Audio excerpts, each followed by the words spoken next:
Good evening, everyone. My name is Gracey with Northern Astrology, and we are here today to continue the Astrological profile series on the one and only Brynn Whitfield. So, yes, we are absolutely going to be covering her amazing chart and getting to that very soon. The last time you all saw me, if you tuned in, I'm not going to say that everyone for the Housewives show crowd is going to be on the sports streams that I do. But if you were happening to join me for the Super Bowl, I was live streaming my prediction, and I was absolutely incorrect with the Chiefs winning by 2. The Philadelphia Eagles clobbered the Chiefs, and that showed up with the moon sign and the 20 degrees Cancer moon for that Super Bowl chart. I mentioned that the Chiefs were either going to win by 2 or win by 20 or lose by 20. So there was definitely a huge shift there. Hey, Nora, how are you doing? Welcome in. It was great to talk to you earlier. I had so much fun with the Super Bowl chart that I was like, okay, I can't really complain about anything. I learned a lot. I have a new perspective of planets in the 12th house in sports astrology. So it's been absolutely amazing to be able to kind of like grow and learn with the outcome of the game. So devastating as a Chiefs fan. So if you expected me not to be live doing my show this week, you clearly don't know me as a person. And I'm wearing green, which is my favorite color and the best color on me. So I love different variations of green, which I wasn't going to wear for the Super Bowl as the Eagles were represented by green. But then I found out, Patrick Mahomes wore with a diabolical suit decision was the word used, and that suit decision happened to be a Philadelphia Eagles green suit. So did that work out for him in the end? No. He has his Saturn return coming up on March 4th. So we are going to be seeing what that brings. But jumping in, right, we've got to figure out who these people are that I'm talking about. So when I started watching the Real Housewives with my mom growing up, it was, I think, like 2006 or something like that. And I was graduating high school, and this new reality show comes out on a network that didn't really know much about, Bravo TV. And I'm like, what in the world is this? And I went to boarding school in Culver, Indiana, and that is where I rubbed elbows with some people that were very much highfalutin and very well off, and I was fascinated by their lifestyles, but like there's nothing really showing that, like lifestyles of the rich and the famous with I think Robin Leach would be the closest thing I had to like inside the lives of the rich and the famous, unless I was just at their house, right? I grew up with random having friends that were well off, and my parents got to take me to a lot of different places, so I got to see many different things growing up. But there's nothing quite like reality TV to satisfy a nosy Gemini moon, that's me, and their curiosity for how the human brain works, how people interact with each other, and really just how people kind of live. It's fascinating. So when I started doing these astrological profile series, you might have seen me with Sonja Morgan's chart, and that was the Sagittarius season kickoff. Then we went to Capricorn chart with Emily Simpson of the Real Housewives of Orange County. So now we're on to Aquarius season, where we will be meeting the one and only Brynn Whitfield. So without further ado, let's meet Brynn.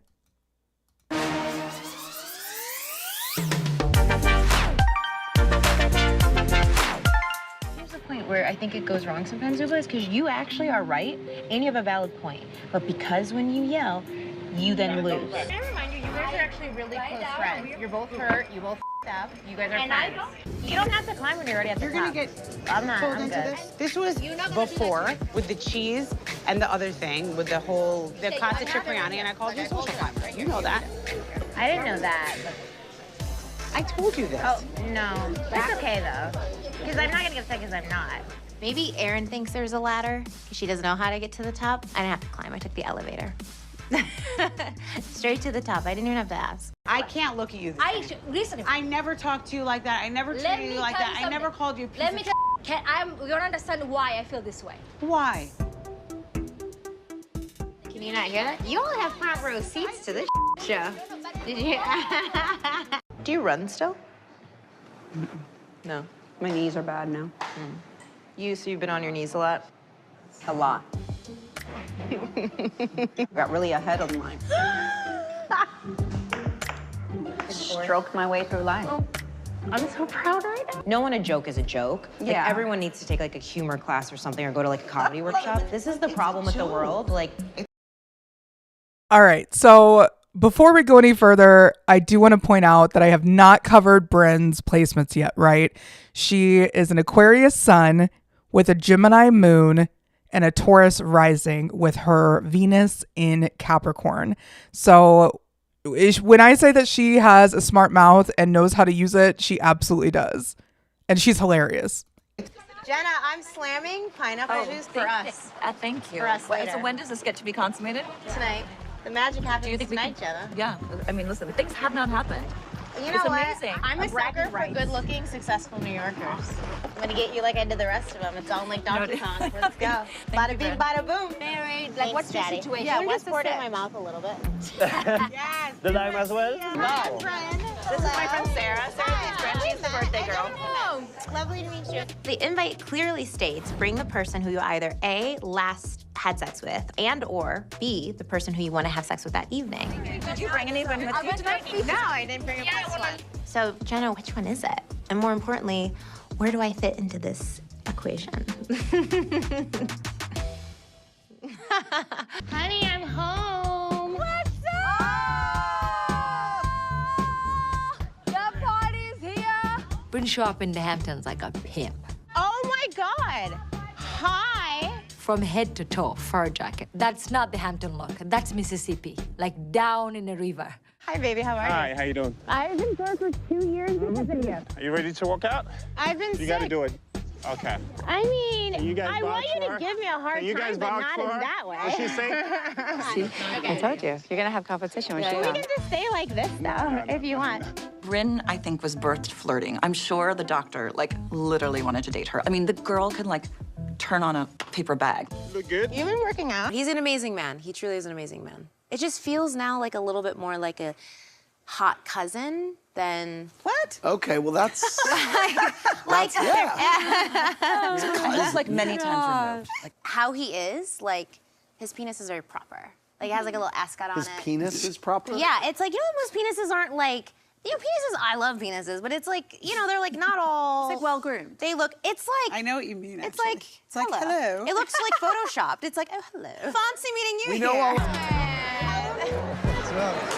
Now, once you're ready to get a divorce, I'm single, and we're just gonna do a swap, right? It's just like a swap. You can't take her anywhere. Who are you going to see? I go by myself sometimes. I'll probably go with Gideon this time, the Brit. He's the third ex-fiance, and we're consciously uncoupled. Gideon is my third ex-fiance. I'm not married, so obviously I don't have it all figured out. Also, I think had I been married, I would have just been on my third divorce by now. So statistically, I'm actually setting myself up for success because I never want to get a divorce. I go to gay bars pretty often. I mean, like, I don't differentiate between straight or gay. Look, if there's good-looking people, I'm gonna be there and I'm gonna be drinking and flirting. Here's something that's interesting too, is Erin, she talks mad about you. That you're like just like the dum-dum of the whole group. Who is she to make that judgment? I don't get angry. I'm pissed. Listen, I've been playing nice in the sandpit. There have been things that have been building up that I have literally said nothing about. I let it go. Now it's too much. Now that what you told me that she's painting me out to be this person, she literally is like, how you trust fund. how That you've been lying about it the whole time and you're trying to equate our stories. Do you know what Erin told me? She was like, oh my God, Uba asked the cutest question and went around and asked, like, how did you meet the person you love? But no, why do you love? Yeah. We go why? Yeah, and Erin was like, what Pavid said was like, I like Jessel because she lets me do what I want. That's exactly not what he said. No. No. It's being able to do what you love with someone else and then put up with your And she's like, it was so weird. He wasn't wearing his ring. And she's like, I don't know what's going on. Whoa. Is she trying to imply, what the Are you serious? Am I right now stirring the pot and Yes, but you know, this is a serious topic. Pop it! Friends are the place where you should go when you're having marital problems or help them through it. We shouldn't be trying to poke holes in people's marriages. The only time you want to poke holes is in condoms with really rich men. All right, so that is where I am going to be ending that preview of Brynn's energy, right? I think we can all agree that was hilarious and also very fun, playful, raunchy. Very much Gemini energy, and something that really sticks out about her chart is just her Gemini moon and Chiron conjunction, which is something that I absolutely understand, having a Gemini moon and Chiron and Gemini. So this will be a very informative insight into her chart. But I want to start off with looking at her chart and talking about the process of how I got this, how we're going to start, and how we're going to break this down, because this is one of my samples of the astrological profile reading, right? So if you happen to go to my website, which is northernastrology.com, you can go to my readings, check out all the things that I offer. The astrological profile reading is great for people that want an in-depth reading from me using my unique Sabian symbols and degree theory. This is my favorite book. This is my astrology Bible. It's 360 Degrees of Wisdom by Linda Hill. I cannot recommend enough for people that learn visually or like to understand themselves from visual images or pictures or quotes or anything like that. The Sabian symbols are ancient symbols channeled from the 1920s by Elsie Wheeler, who was a handicapped psychic medium that was very much in tune with realms that we definitely cannot see.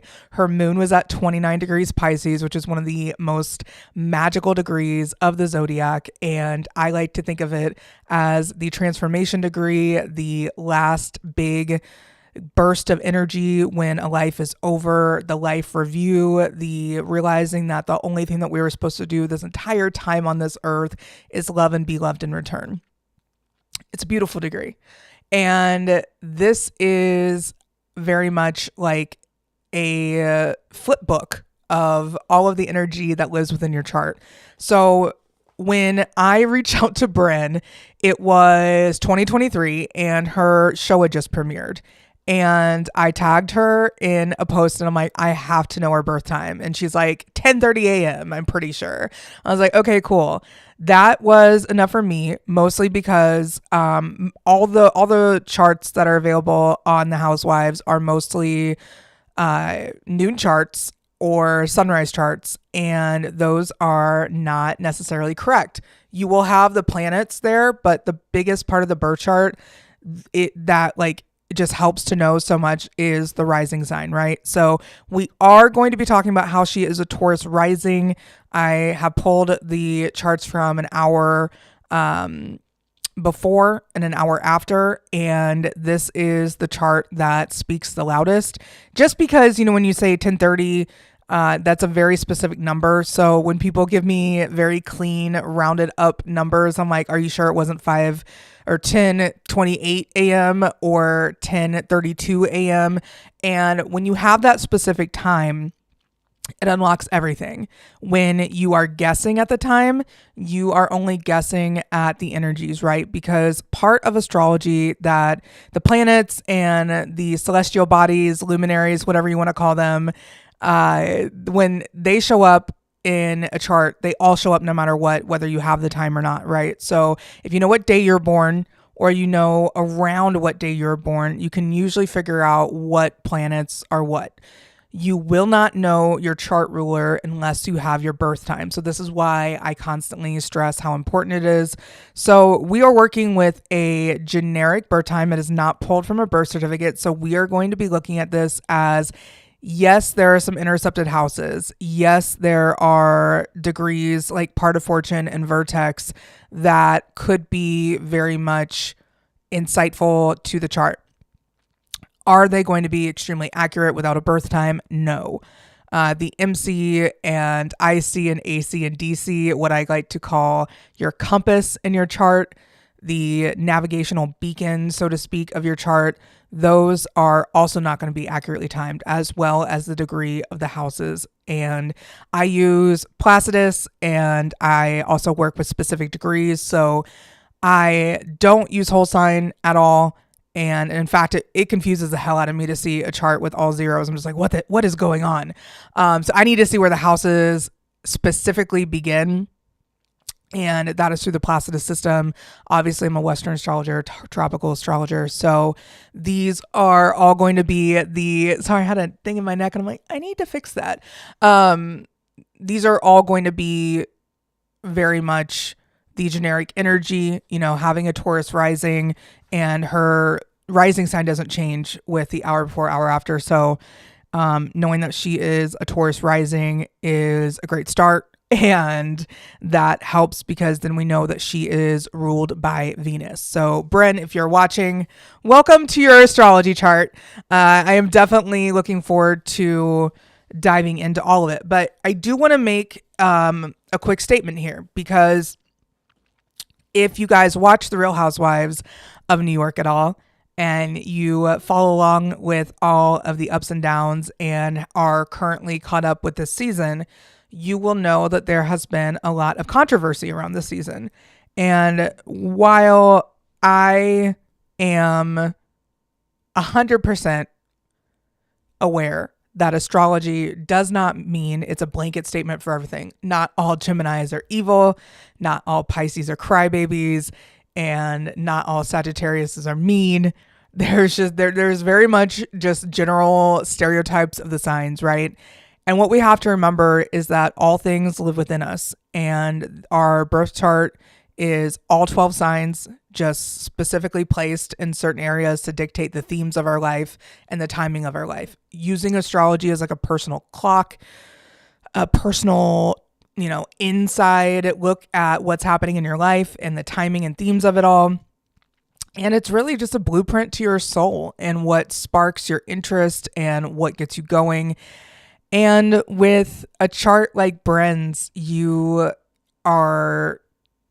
most astrologers are aware of the stereotypes of Pisces and Gemini placements, right? So seeing that a Gemini moon is ruled by a Pisces Mercury, there could be some questions. And who better to answer those questions and give insight into those placements than somebody with a Gemini moon ruling my chart? So I'm a Cancer rising with a Gemini moon, and I have a Pisces Mercury 1 degree away from Brynn's at 8 degrees Pisces ruling my moon. So when you look at all of this, you can see that there is a huge ability to be misunderstood when you have Gemini placements, especially Chiron and your moon in Gemini. There are misleading intentions sometimes. Sometimes you are doing your best to tell the truth and people will refuse to believe you or understand. I think in this case, with Brynn Whitfield's energy on Real Housewives of New York, she's a fun-loving, playful character that comes out through her moon. And, in reality of things, I think what people would be able to see from her chart is that her life has not been that easy. And I'm not making excuses for any behavior on the show or, any sort of excuses for the accusations of her weaponizing her sexual assault. I'm not here to do any of that. The video that we watched of the Brynn Whitfield's most Aquarius moments, that is from an astrologer that likes to openly criticize the housewives and talk about their shortcomings and their flaws. And by all means, go for it, right? But, I made a tweet earlier this week saying that let people dig their own karmic trenches. Do not worry about being the karmic police. This is a time where people are going to do dumb things and say dumb things and put themselves in dumb positions. Let them. It's not you. Don't worry about it. And that's the biggest thing that I can say with so much of the energy coming in for 2025 being about autonomy and authenticity and speaking the truth and doing so from a healed and loving place. And it's not easy, right? So I say that because when you are a Capricorn Venus and Venus rules your chart, and your Capricorn Venus happens to be conjunct Neptune in the 9th house, very much getting married to foreign rich guy energy, very much traveling the world, being a global socialite or powerhouse. And that's where I think Brynn's story hasn't really been told as much. So from an early age, she was ruled by Capricorn Venus that is ruling her 1st house, and Mars is ruling her 7th house. So looking at the AC and the DC just being in Taurus and Scorpio, we're not going to be looking at the degrees because, we don't really have that because it's 10:30 a.m., but it could be like 10:32, 10:33. Like I said, what I do is very specific and related to degrees. There's some astrologers that specialize in rectifying charts and working with figuring out the right time. I just, like I said, happen to like having the exact time. And it took me forever to find mine. And this could be an exact time. Like some people are born on those rounded off, like quote unquote, pretty numbers. I just started watching Severance, side note, and there's a thing called scary numbers and it's terrifying. Anyways, so nice, pretty rounded up numbers at that 10:30 a.m., right? So with that being said, her Venus is going to be at the exact degree and it's at 0404 Capricorn in her 9th house. So 4 degrees Capricorn is represented by a group of people entering a canoe for a journey by water. This is very much about emotional discovery, people who are of different cultures and views coming together, uniting as one and figuring it out and how to be friends, network, friendly, whatever you want to call it. It's also about shared responsibility and keeping things going, even when you might not want to, which is a lot about Capricorn energy in general. They might not want to be the leader and one moving forward without fear, yet that title and that energy just comes with the territory and they might not have a choice. The truth degree to her Venus is represented in the Sabian symbols by Indians, some rowing a canoe while others are dancing a war dance. This is very much about people who are, I guess, at different places in life, right? Some people are ferociously approaching life and some people are simply dancing, getting ready, and having different roles. So this is also very much a degree of understanding how, to use power properly or how to prepare for war, how to attack, how to be aggressive. And it is also a degree, 5 degrees, which is ruled by Leo, if you guys work with degree theory at all. And if you're totally lost with what I'm talking about here, I do have a free ebook on my website, northernastrology.com. Just go to the library and check out a book, and it's free. And you can have it. You can print it out. You can download it. You can share it. You can do whatever you want with it. It's yours once you download it, but it's a free astrology 101 guide that can kind of tell you more about this and explain my process a little bit. The solution degree to Brynn's Venus is 6 degrees Capricorn.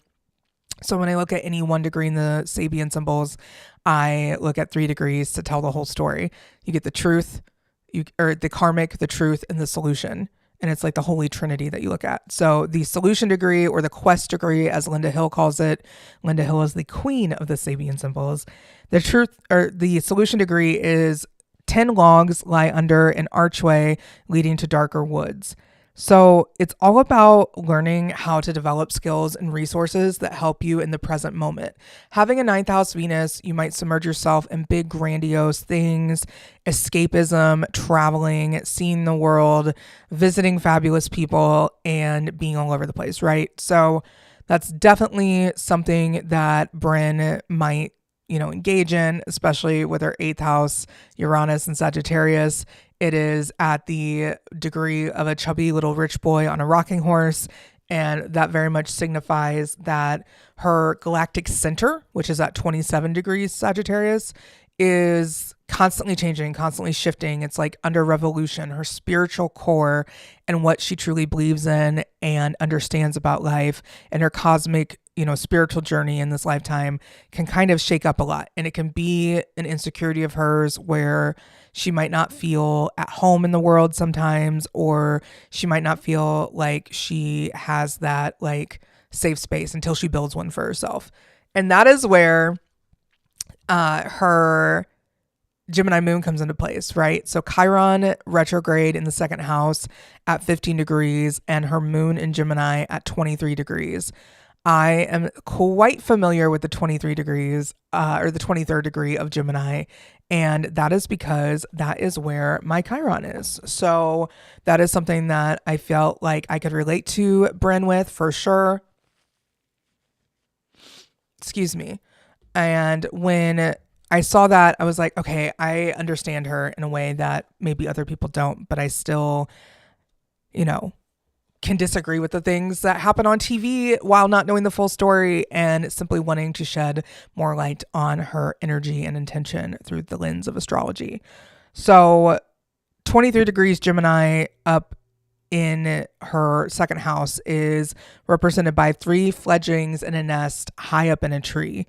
This is very much about being with other children, having siblings or having children of your own, and feeling like you are high up in a tree and relying on maybe somebody else for financial or physical nourishment. And this could feel like unless your finances are in order, that you don't really have security in life. Like having things like material things can be reassuring and comforting simply because those are the things that kind of bring comfort and joy to Brynn. When I remember one episode when she was talking about how she owns like this really old book, and she likes really old books. I'm like, that is the most fitting thing for second house Gemini moon, is to collect things and to collect old things. With Mercury ruling her second house, we do look to Mercury in the 11th house, and Mercury is in Pisces, which is like the most ancient old person sign. And it's not that all Pisces have like old souls.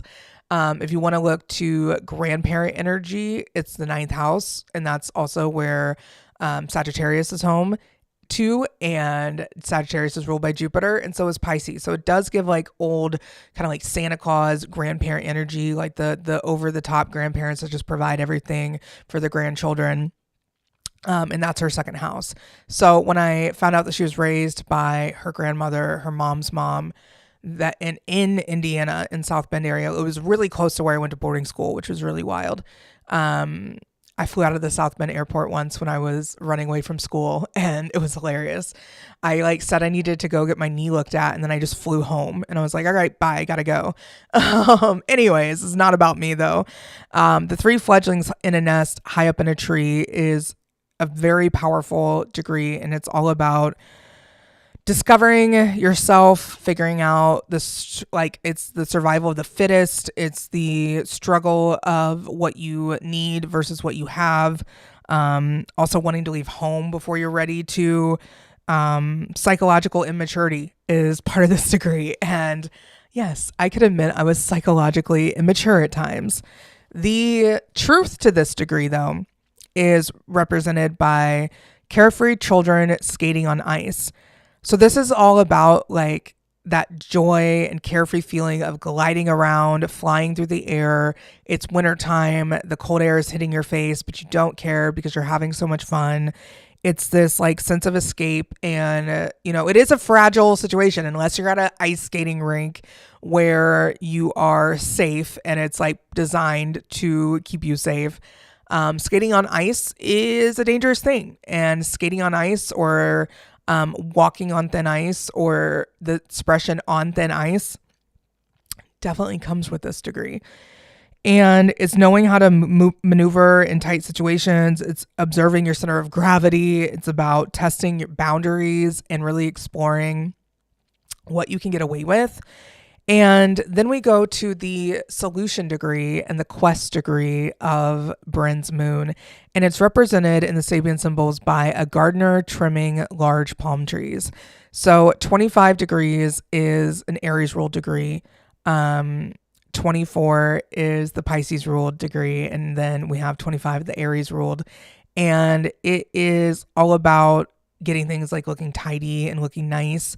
Very much tidying up your past and giving yourself a clean image is the best way to do life when you have placements at this degree of Gemini. So 23 degrees Gemini, the solution is to revamp yourself, restyle yourself, reinvent yourself, and clean it all up and package it differently.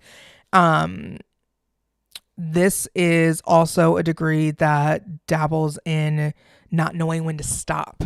And I think that sometimes that can show up in Brynn's relentless teasing or jokes that go on too long, or, things that appear to be like lying, or stretching the truth, and really picking and choosing what you say and sculpting narratives. And that's what that gardener trimming the large palm trees. It's like creating your reality and shifting that. So I definitely have experienced that before, and I have chosen to write my character as a fun-loving party animal. Sometimes I was a broody, angsty, rebellious teenager of two parents that were off doing God knows what because they're busy all the time. So I was just creating my own little worlds, right? So I relate to this. Like, I don't want to say it resonates completely with me because my moon is not at that degree. My moon is much earlier in Gemini, and my moon sign is all about the simple pleasures of life and appreciating them, enjoying Christmas and finding Christmas within in order to provide Christmas to others. And then it's all about a radical front page of a magazine. So my moon sign is very much fitting to me within the Sabian symbols, and that probably resonates with Brynn. The other thing I wanted to mention is Gemini moons also are tied to siblings and cousins and relatives, like extended family. So when she was like hot cousin energy, I'm just like, oh my God, this is so Gemini moon coded.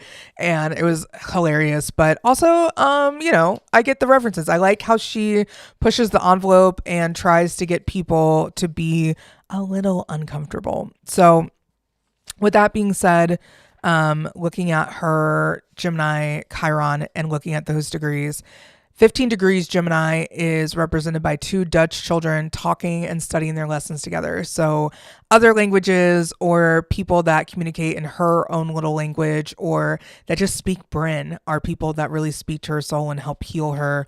Then 16 degrees Gemini is represented by a woman activist on a platform giving an emotional speech, dramatizing her cause. So this is very much about speaking your mind, being an activist in some ways, and sharing the things that have happened to you to help change the world and, help to rally up people that could have experienced the same things. There's something about being charitable in the causes that are near and dear to you. So there's definitely something with her finding peace and healing through sharing her story and, making her cause a little bit more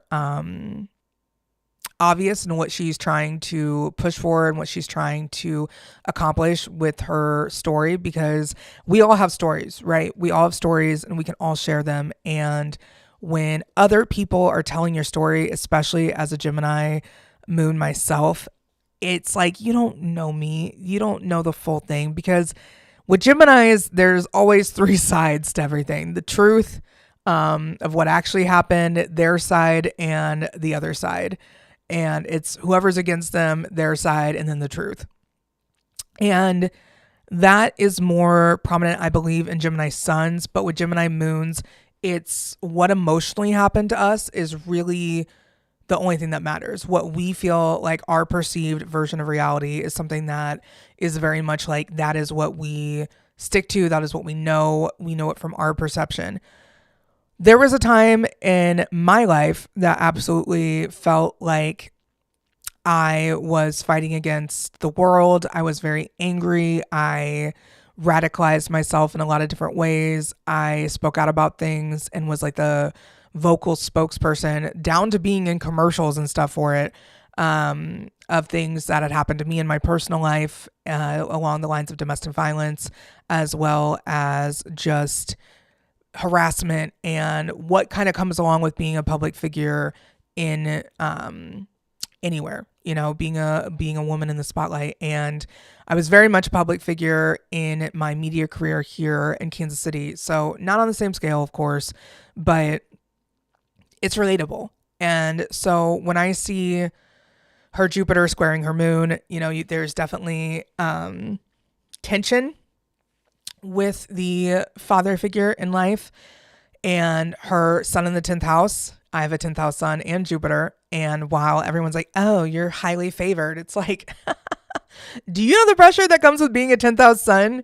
Oh boy. And with Brynn's MC being ruled by Saturn and her 11th house being ruled by Saturn and her sun being ruled by Saturn, we go to her Saturn, which is in the 8th house, which also represents kind of like that unknown and dark kind of energy. And with Saturn, we're kind of looking at the karmic father, right? I look at Jupiter as the cosmic father, Sun as the earth father, and Saturn as the karmic father. And with the karmic father and time master like Saturn ruling over your MC Sun and your 11th house, and also your Venus and Neptune, and 9th house, it's hard to have those big, expansive, open-minded talks. Sometimes you can come off as short-sighted or as stuck in your ways or just dominating things, or very much, let me take some water here. This is a very intense topic. Saturn's like, have you had water? Try that.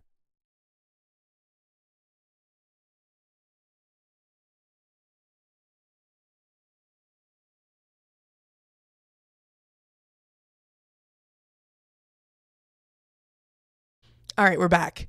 So with Saturn ruling over the 9th house, 10th house, and 11th house, very much expansion, philosophical thinking, religious conflict, or beliefs can be tied there to feeling very limiting, or like you just never really resonated with them, or like it's this all punishing like karmic father in the sky. With an Aquarius sun in the 10th house, that could be a father that was absent easily, just because Aquarius is a very aloof and liberated sign. And Aquarius being the home to the 11th house is really where you can get that vibes of just having somebody that was very social and had probably lots of kids, or was somebody that had little multiple pockets of children, which is exactly what Brynn mentioned, is that her father was absent and she was raised by grandparents. So her son in Aquarius is also very ancient, like grandfatherly energy with that Saturn ruled sun. And then in the 9th house, we see her Venus and Neptune there. So that also indicates grandparents were a big part. When you have 9th house placements, grandparents and older people in general are very connected to you, as well as just having Saturn and a lot of Capricorn and Aquarius, like Saturn in the 8th house. 8th house is home to Scorpio, traditionally speaking. So anything in the 8th house is usually connected to the depths, the underworld, the underlying unknown. This can be a lot of like addiction placements, or binge eating, or binge whatever spending. It's also connected to other people's money. I call the 8th house the house of OPP, and anyone who knows rap knows what I'm saying with that.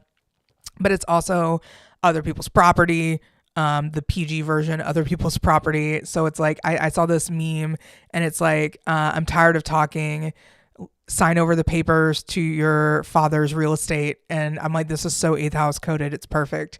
So with Saturn in her 8th house in Sagittarius at that 19 degrees, that's very much a degree of being disturbed by where you are and seeing gross people and deciding, I'm out. I want to move away. I want to fly away. So it's represented in the Sabian symbols by pelicans disturbed by the garbage of people move their young to a new habitat.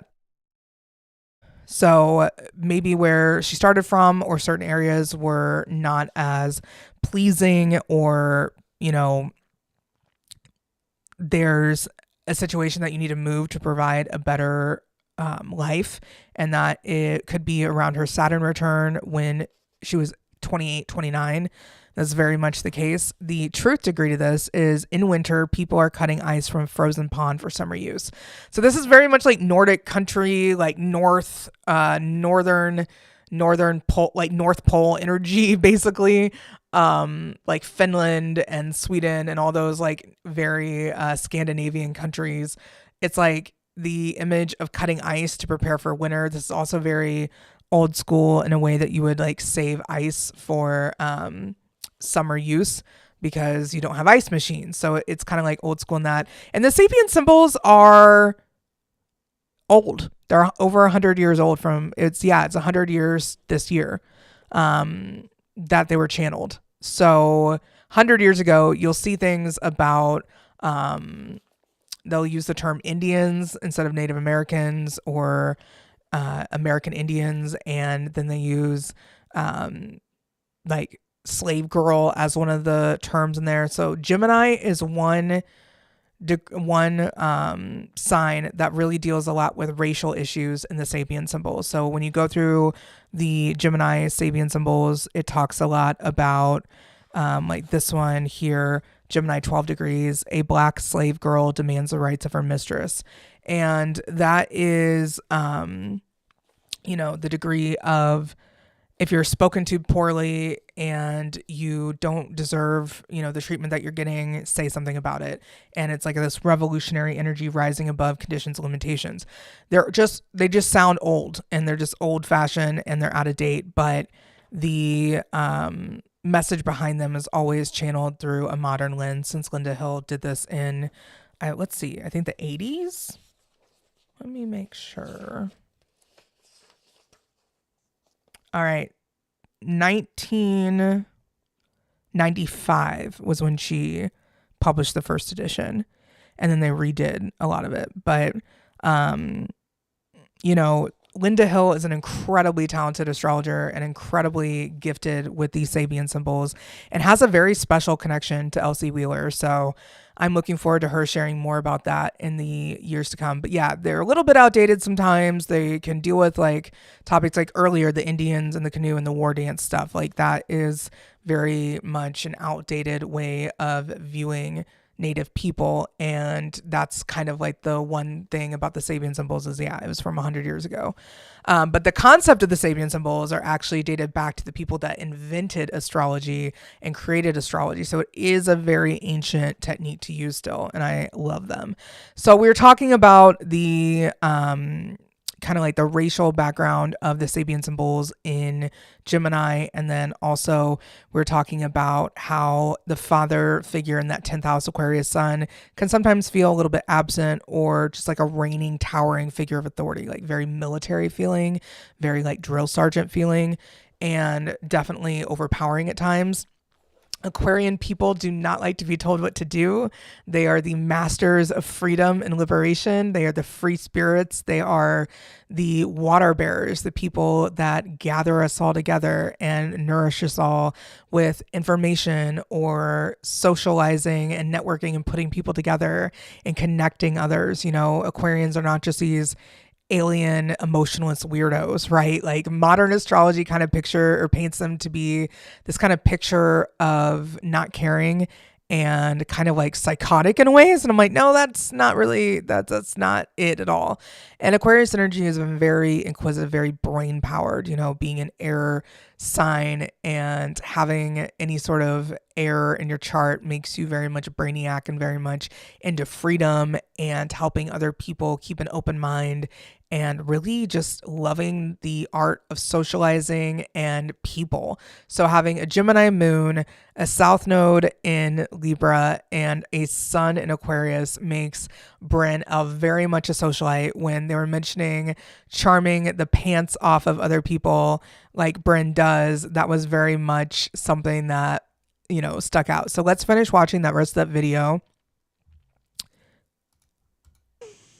I would go to school, and the kids would make fun of me because I went to an all-white school in Indiana. My mom's mom raised me. My mom's white, my dad's black. My father, his family, never in the picture. So I definitely missed out on, I think, having the support and exposure to like a strong black community. So my grandma, she worked as a unit secretary in a hospital in South Bend, and one of her best friends there was this lovely black woman, and she was like, you have to take the girls to my hair salon. Our grandma was like, okay.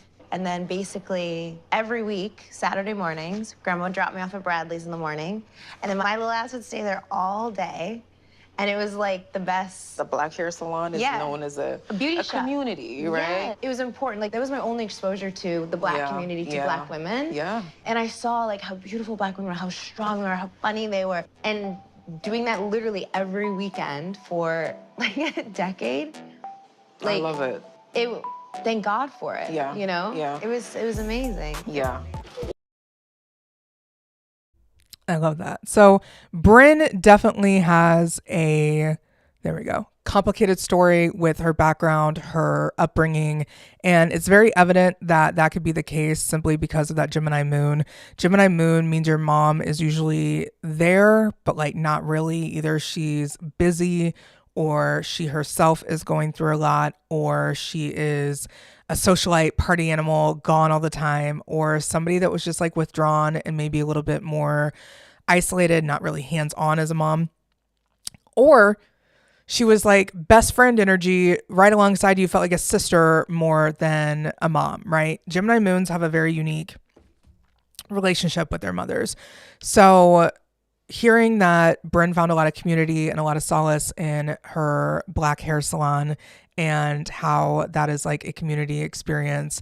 My daughter is black, my partner is black, and so I am aware of the love and joy that those communities bring, and the experience in those salons are quite the experience of just healing, joy, laughter, camaraderie, socializing. So I absolutely love that for her, and I love her sharing that part of herself.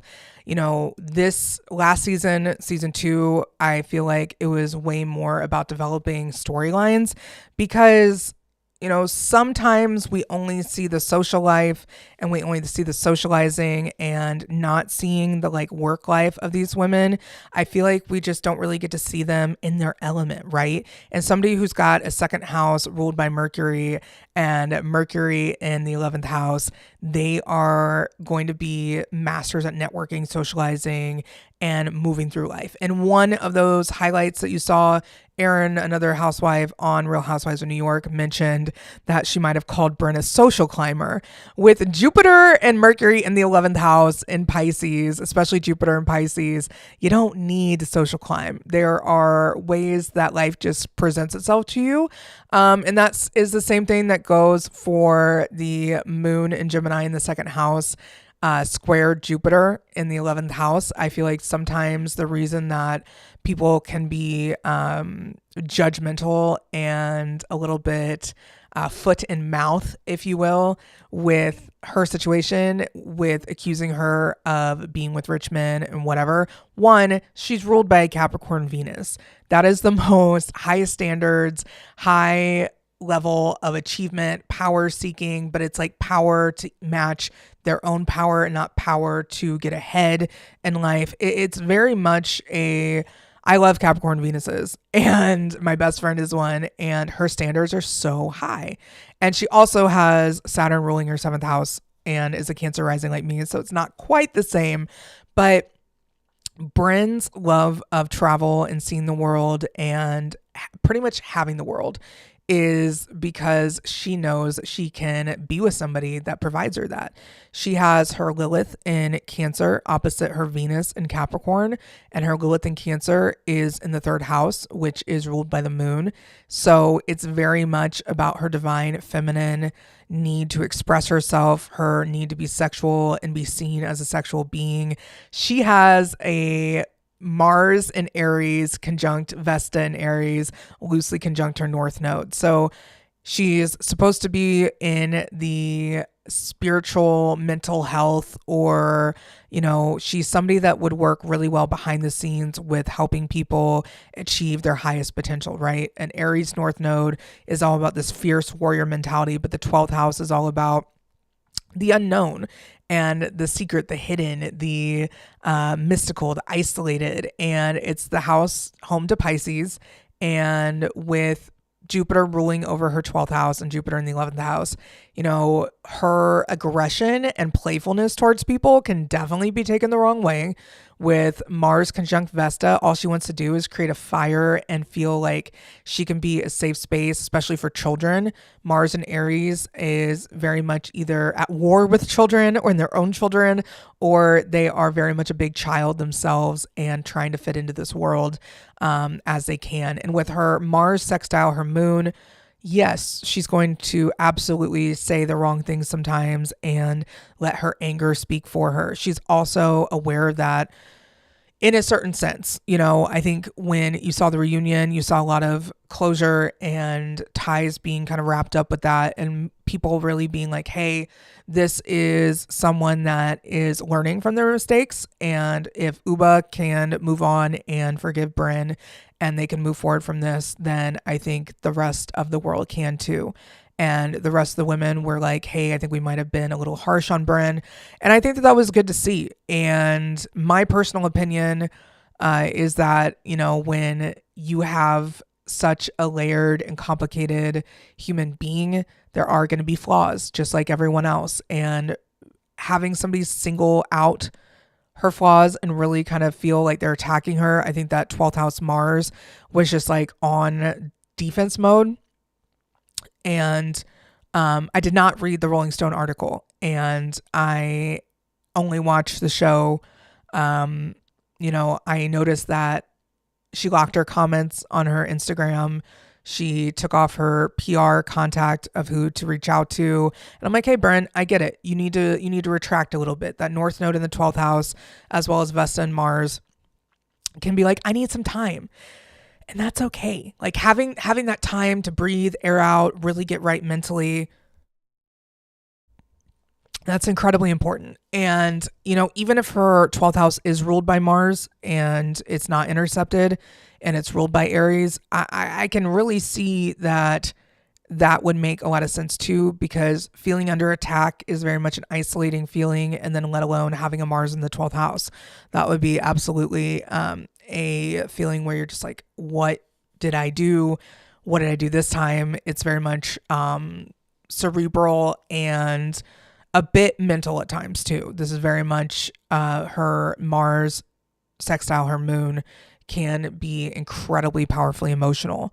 So, people saying that like the alligator tears and all that, I think it's kind of harsh. And until you've experienced that, and until you've just told somebody, like trauma dumped or just vented or whatever you want to call it, where you just share all the things that have happened to you and you're like, it's a whirlwind, and you kind of leave that person stunned.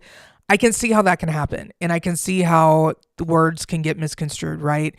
It's the Pisces Mercury for me, ruled by Jupiter and Pisces as well, that I feel like, that point might not get across well, right? So this is the degree of Pisces that I'm very familiar with, since my own Mercury is at 8 degrees Pisces. So the truth degree to Brynn's Mercury is represented by illuminated by a shaft of light, a large cross lies on rocks surrounded by sea and mist.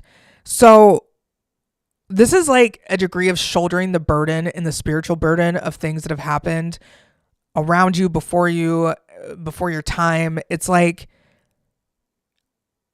an image that inspires feelings of chaos and misplaced loyalties. It can feel as though something has been unjustly sacrificed and things have come to nothing. Christ was forsaken on a large cross. The cross can indicate a crucifix and show the shouldering of trouble and misfortune, or faith and hope. The shaft of light indicates that spiritual and creative help is at hand. There could be a feeling that life has not been good enough. Thoughts of helplessness can come from a feeling though one's life is finished and all that is lost. Perhaps one's aim was too high and things have come crashing down. Feeling forsaken or used in relationships can lead to a sense of loss of belonging or identity. It may indeed seem that much has been lost, but do we really have to continue to suffer so much? Seeing the positive or spiritual messages that come in dark moments can shed new understandings. These understandings can transcend even the most difficult times. With faith and a positive outcome in mind, you may experience a true awakening or reconnection with your spiritual ideals and hope for the future. That is the karmic condition of her Mercury. So it's almost as if Brynn has to experience these moments that awaken her to, holy shit, what did my mouth just get me into? Or what just happened? Or what did I just say? Or what was that? And there is definitely a sense of what I would call just, it's a Libra degree. And other people could be a lot of the topics that she talks about. It's a Libra degree. It's in the 11th house. The 11th house is ruled by Saturn. The Saturn is in the 8th house in Sagittarius. So a lot of different layers to this, of course. But some of the quotes are, call on God, but row away from the rocks. It's like, reach out for help, but do your best to avoid those problems as well. And when you steer clear of lying and you steer clear of blurring the truth, that is when you know you're doing the right thing. Because Pisces Mercuries, yes, they have a reputation for being little liar pants. I was a little liar pants growing up. It was about the dumbest stuff. I don't even, I talked about it on the preview for this show. I was like, I would be like, yeah, my name's Amanda. I work at Target. And that would be my way of not being me, the public figure, very much well known in the city that I was trying to anonymously exist in, right? And it's like, I don't know how I thought that was going to work, but also just like little lies, little fibs, things that people would call white lies can be very much the signature of a Pisces Mercury. So the truth degree to Brynn's Mercury is pretty prominent because I know this as the whistleblowing degree of Pisces. And when I called this out on a live stream last year where I was reading live charts and doing all that, I was blown away by the accuracy. So I've really been working with this degree mostly because it's my own degree of Mercury, but this is the true degree to Brynn's Mercury in Pisces. I was like, wait a second, what am I talking about? Another Pisces Mercury quality.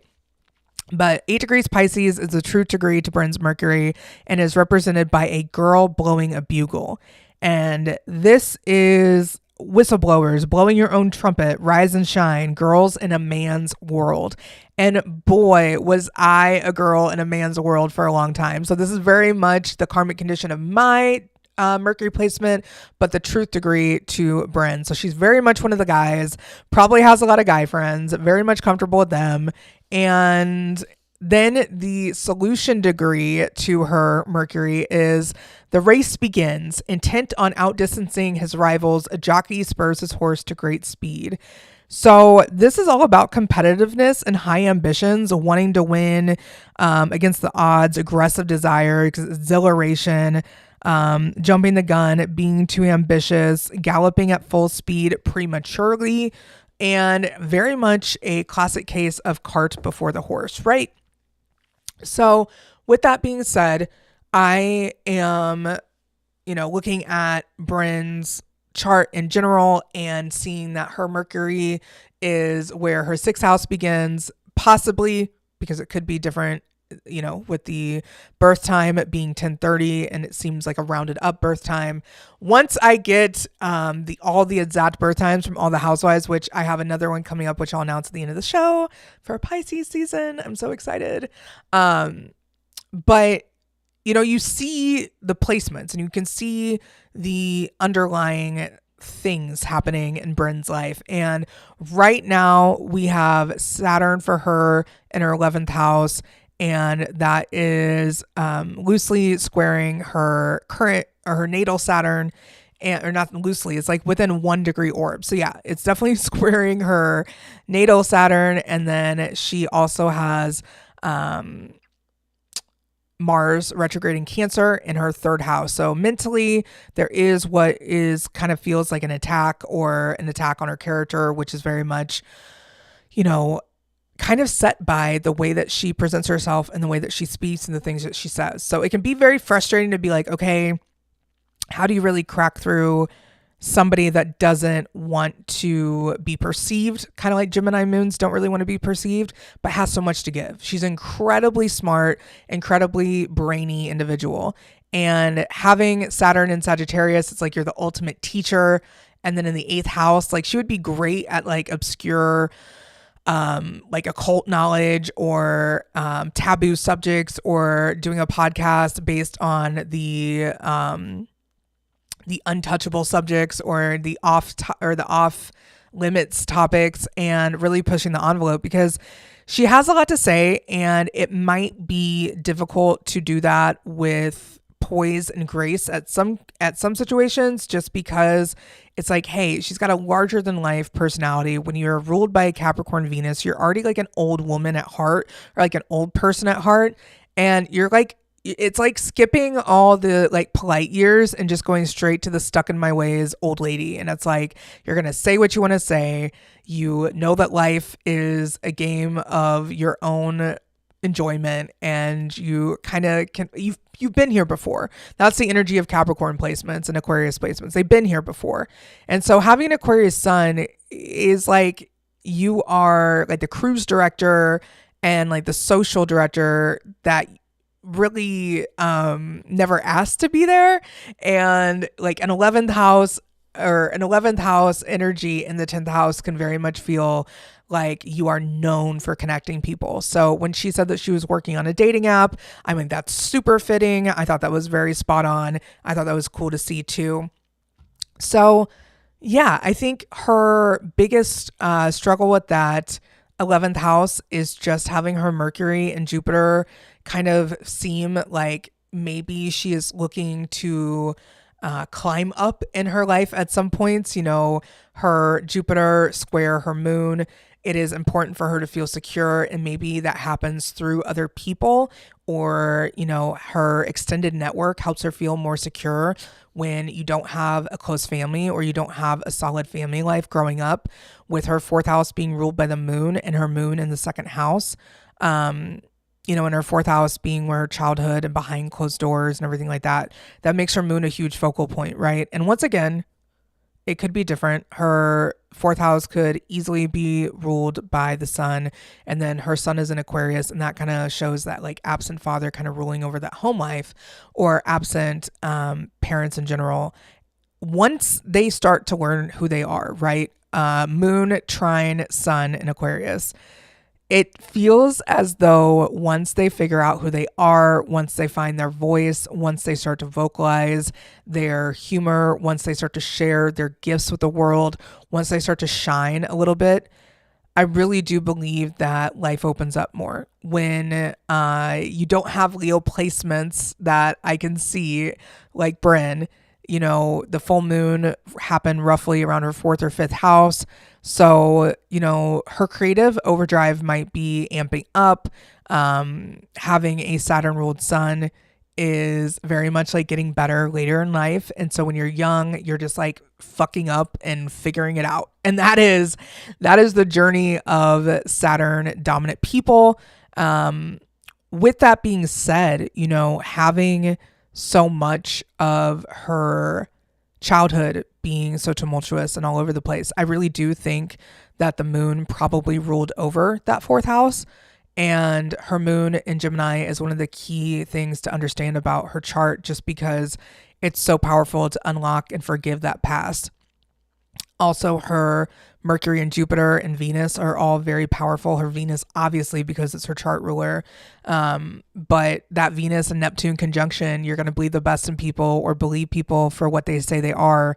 And, I found in general, just in life and, living it for the 36 years that I have, that when people complain like, oh my gosh, I keep attracting these losers, I keep attracting this. It's like, okay, well, let's take a look within. And if Brynn is giving the energy of very much world traveler, on the go, things changing back and forth, like that 8th house also represents the contracts and binding agreements and karmic agreements as well, and can represent the contract side of marriage, where the 7th house represents the partnership of marriage and the 10th house represents what the public thinks of your marriage. There's so many houses. There's so many, there's 12. But understanding how they all work together is really like the key of like how to learn astrology. So it's like, if I could tell anyone anything, it's like master what the houses mean, and then you will never, master what the houses mean and master what the sign energy brings to those houses, and you'll be set. You will be reading charts and understanding the keys and secrets of the universe in no time. And then from there, you can find your specialty, and it's really fun. But, her 8th house, like I was talking about, Uranus in the 8th house, it's like directly opposite her moon. It's something that I think really affects her ability to speak the truth or share that truth, or, it's loose. Her Mercury is loosely square, her Jupiter. Okay, let me start over. Her moon, Jupiter, and Uranus are in a T-square. There we go. Jupiter is like that T part, that long, skinny, like isolated part, and then the long line connecting. So it's an opposition with a square on the side, and that's the T square. I'm trying to explain it in basic terms, but whatever. It's a challenging aspect to have, and to have that with the moon opposite Uranus and then joined in by Jupiter, where Uranus rules or Jupiter rules over Uranus, and then Jupiter in Pisces is like, hey, I'm at home. What's up? I'm the final captain. I'm the final boss. And then Mercury in Pisces rules over that moon. So Pisces energy is going to be the key to Brynn really navigating herself and her energy. Jupiterian energy is so bountiful and so expansive. And sometimes I would say their biggest curse and blessing is being so expansive. It's like they can take over the world, and they can really kind of embody the world and represent that bountiful, joyful, expansive energy that is wise and fun and a little bit chaotic, but it's fun. And very much like, it's like Miss Frizzle energy if Miss Frizzle also liked to drink. So we don't know. She could have partaken and had a flask. We don't know. But it can be a lot to harness, and having all that Jupiter, Saturn, Ceres, Uranus in that 8th house, and then having Jupiter ruled Mercury, and then Jupiter itself is pretty loud. And that can kind of just feel like, oh, I'm just coasting. I'm just laying back. I'm just enjoying this. I'm just here to enjoy myself kind of energy. And it can kind of feel like everything's a big joke or funny or whatever. And that's not the case. They're very serious people when they want to be, and getting them to open up is very difficult. If you've ever tried to get an Aquarian to open up and be heartfelt, the fine-tuned layers of protection that they guard up against. And, Aquarius represents the circulatory system, where Leo represents the heart. So it's like the heart and soul of things is very much a Leo connection. And then the Aquarius energy comes in. And it's like, but it's your heart throughout the rest of your body. Like, it's taking the energy from your heart and moving it through your body. So having those channels of purification in your body, and looking at, your circulatory system as the way that your heart is like expanding in the electromagnetic field that it provides. It's so real, and that connection is so wild to me. And seeing that, her chart just shows so much love, and yet so much anger from childhood, and so much tumultuousness under the surface. Time for water again.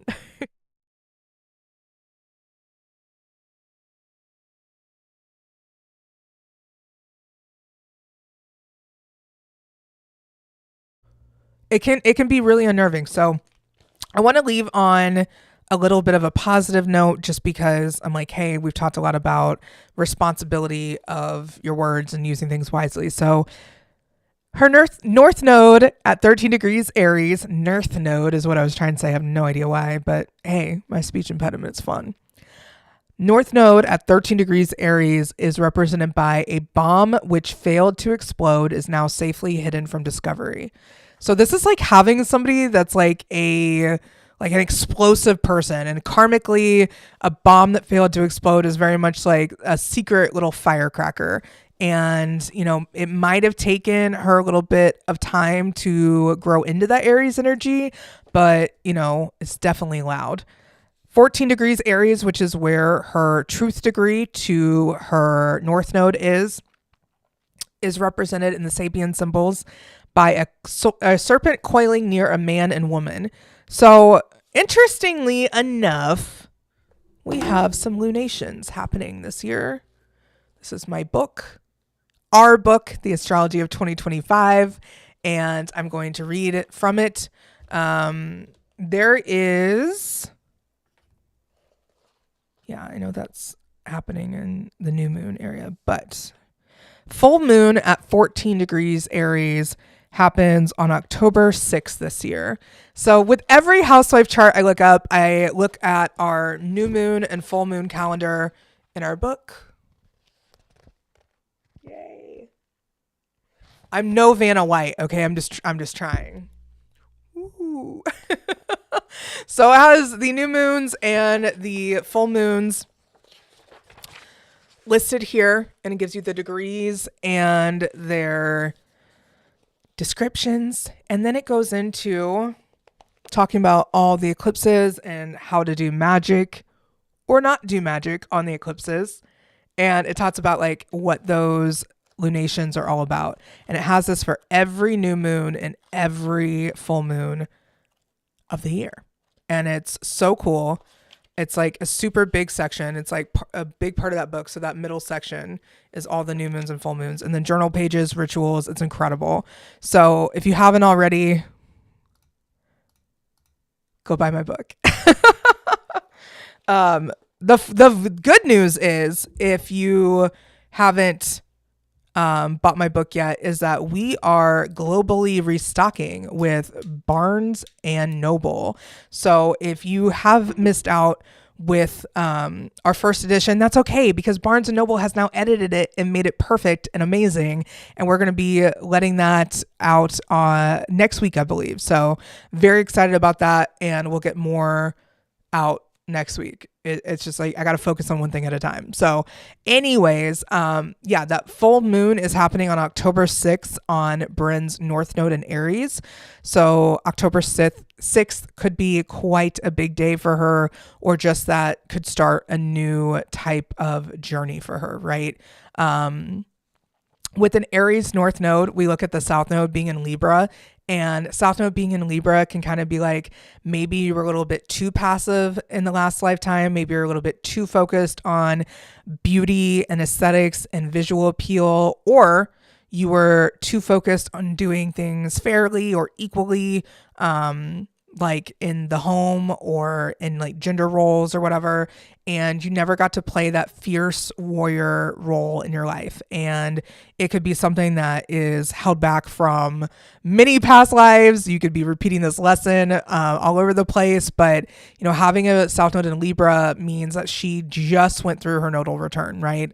So nodal return happens every 18 years, and very much about the journey from where were you 18 years ago. So has Brynn grown since she was 18 years old? Absolutely. That's going to be obvious. She'll be, or I guess she just turned 38. So that's pretty cool to see.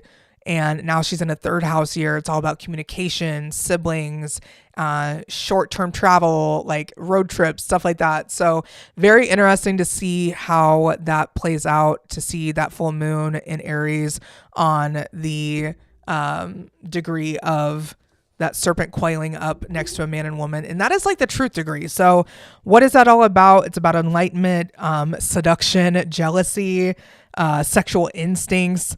Could very much be where she comes off as this like very sexually charged energy, right? And then we go to the North Node in Aries and we're like, what rules over this North Node in Aries? And then we're like, Mars in Aries. And where is that? 8 degrees away and conjunct Vesta.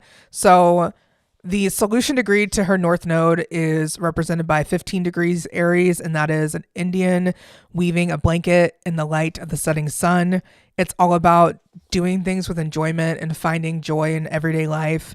It's about traditional pastimes and skills, connecting with your past, very much about learning parts of yourself and going to those depths and nuances with that journey. And it's very entertaining to look at the Aries North Node as just like a blast of childlike energy.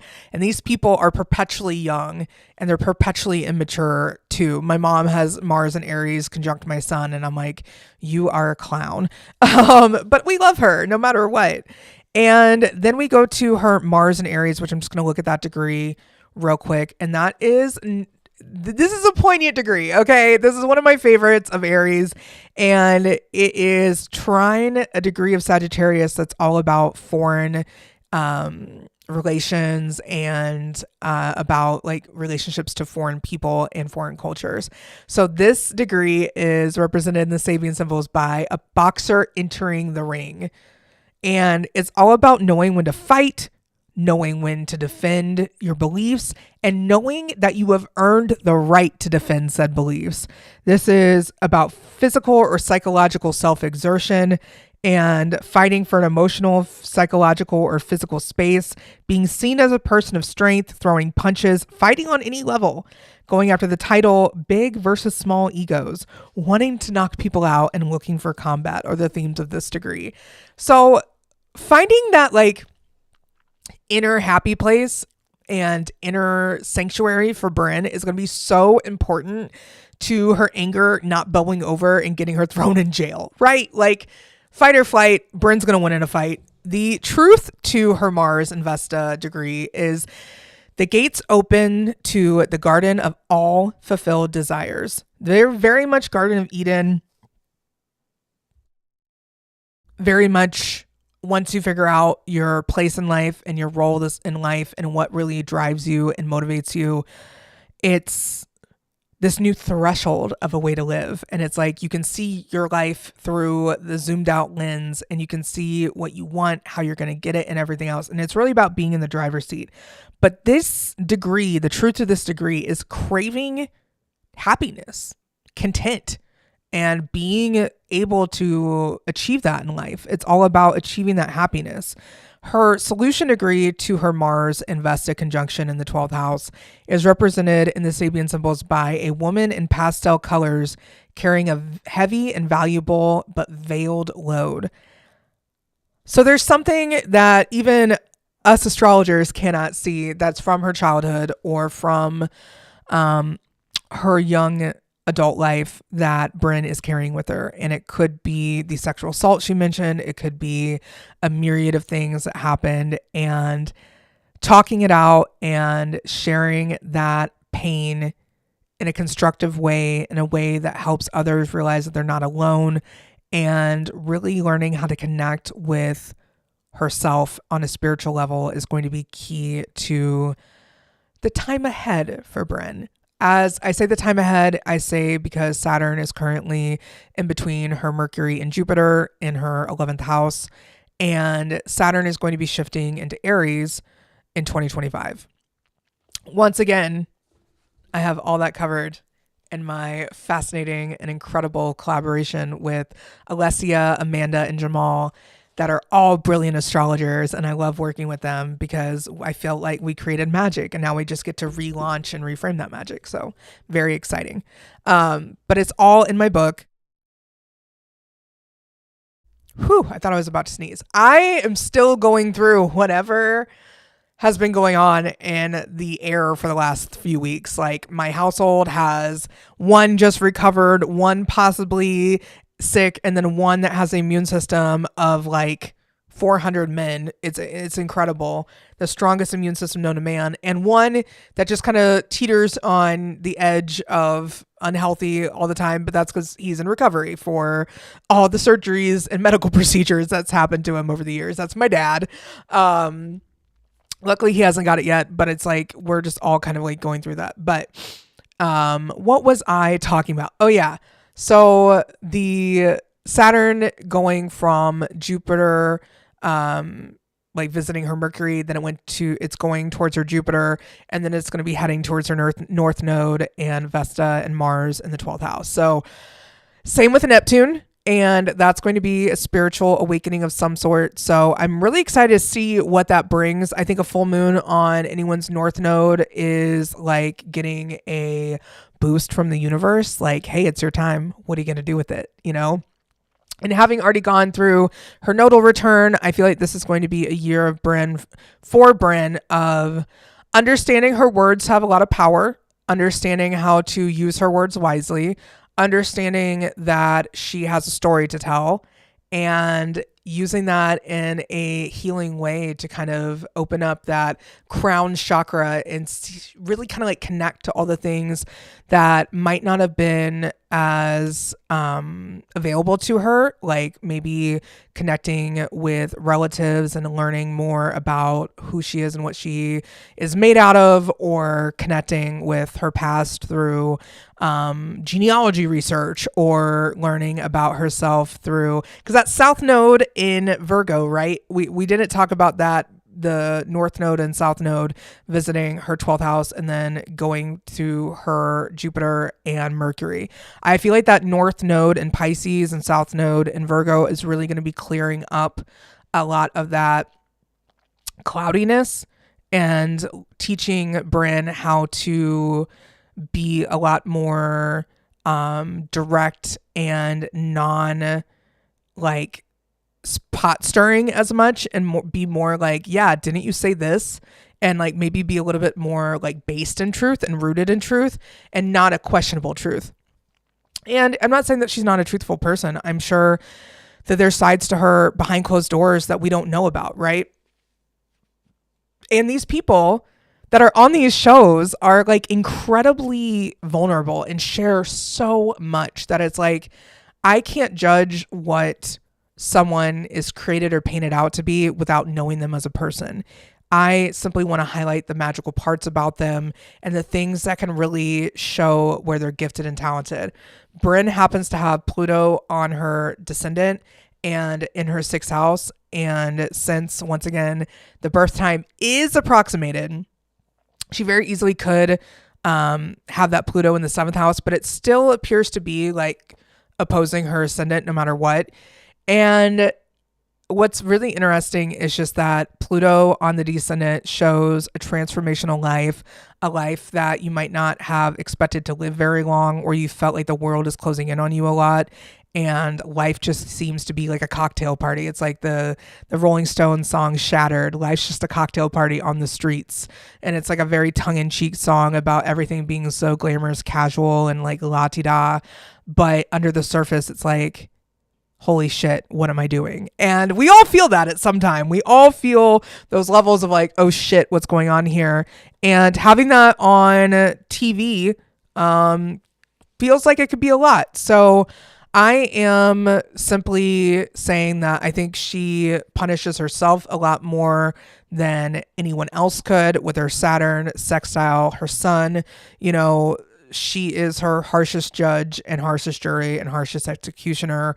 And that is going to maybe come through with that Saturn square happening to her natal Saturn. And, you know, we just are going to see where this year takes her. But my opinion is that her finding a Scorpio with some maybe Leo placements could be exciting. It could trigger maybe a commitment of sorts, and the excitement of the spiciness of life that she's been looking for would also trine her Mars and be in conjunct or quincrux her Mars.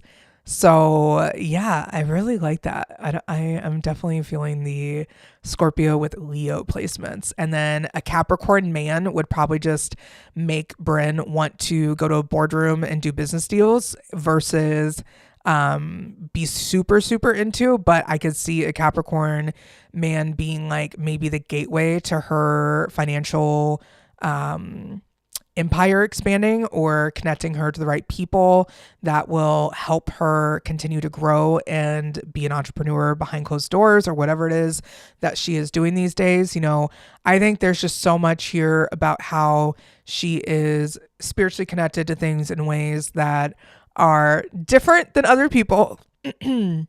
She might have that like Gemini moon where it's like in the clouds and like in between worlds and very much like psychic energy, but it's more like twin like energy, or like she seems like just a little kid, and it's very like joyful childlike energy. So this is a very playful chart with a lot of heavy seriousness in it. And because this isn't a personal astrology reading, I'm not going to go into the serious and heaviness of it with the general public, but I will say that there's a lot to be discovered here. There's a lot to dive into here. And she's a very smart woman. She has a lot of, you know, drive and ambition and motivation to really not take on the world, but just see the world and understand the world and dive into the cultures that she doesn't understand and learn about parts of herself through other people. With that Pisces Mercury, she really does submerge herself into other people's worlds and tries to understand them and put herself in their shoes. And if it comes off as a little bit jokesterish and a little bit immature at times, it's just because of her chart. And it's never an excuse the way that she is, you know, being like showing up on camera. It is simply to me, a better look at what makes a person a person. And I was just talking about this morning, that now that I like understand astrology, I don't really have resentment towards the people in my life that used to make me really angry. I simply am like, oh, they're a such and such Mercury in the such and such house, and that's just who they are as a person. Nothing personal to me. Alrighty, moving on. And it's been really freeing. So if you are lost with all of this and you have no idea what I'm talking about, don't worry. I also have a Astrology 101 guide that can help you understand the world of astrology and kind of how your own chart works. And I really recommend going to astro.com. It's a little bit of a fever dream, figuring out how to enter your information and get all that, you know, input, but it is one of the most accurate and understandable sites. AstroSeek is also pretty solid. I just work with degrees, so I'm going to need a very specific chart and a very specific amount of information from said chart. So if I can say anything for Brynn, it is you are a vivacious and talented individual. You have a gift with people. You have a gift with going to the depths of people and being a wise teacher once you learn some lessons yourself. So please don't be too harsh on yourself. You're going through your Saturn square, and you have Jupiter currently dancing around your Chiron and your moon. So things will get a little bit better. You might have to expand a bit emotionally. You might have to really start feeling things, which can be hard to do when you have a Gemini moon. It's like your emotions are processed in 3 to 5 business days is what I like to tell people. So definitely an interesting chart. And if you guys want to take one last look at it, feel free to pull it up on your own and do your own research. Leave comments for things that you notice in the chart. Of course, I only had an hour and a half or so to do this reading, so I wanted to make sure that I covered a lot of the things that I noticed first off. And with a somewhat accurately timed chart, we do have quite a bit of insight into why Brynn is the way she is, which is talented, smart, funny, a little bit chaotic, and overall chaotic good. She does have the pure intentions. It just might be the delivery that is a little bit messy. And as a fellow Pisces Mercury, Gemini moon, I understand. The next housewife that I want to talk about And the next housewife that I will be doing for my astrological profile series is the one and only Cynthia Bailey. She is the queen of the Real Housewives of Atlanta and one of my favorites on that show. She has been an absolute blast to follow along with over the years. And when I reached out, it was perfect. You know, she was really excited about the astrology profile as well as the kind of like journey that she has been on in her life that she feels like resonates with astrology. So I think it's really cool to see the housewives be interactive and responsive with these astrology profiles. And yeah, instead of like judging them and, you know, sharing intimate details of the things that they might have experienced in life, or, you know, astrologers can see everything in a chart. They really can. And the right astrologer can read you like, you know, a map, and it's very overwhelming at times for sure, but it is a gift, and it's one that you can use ethically and wisely. And I encourage all people to practice ethics with astrology. So I try to reach out as much as I can and be like, hey, what is your birth time? How would you feel about if I did a spotlight on you in my YouTube series? Very much a situation where I shared all of my intentions with them.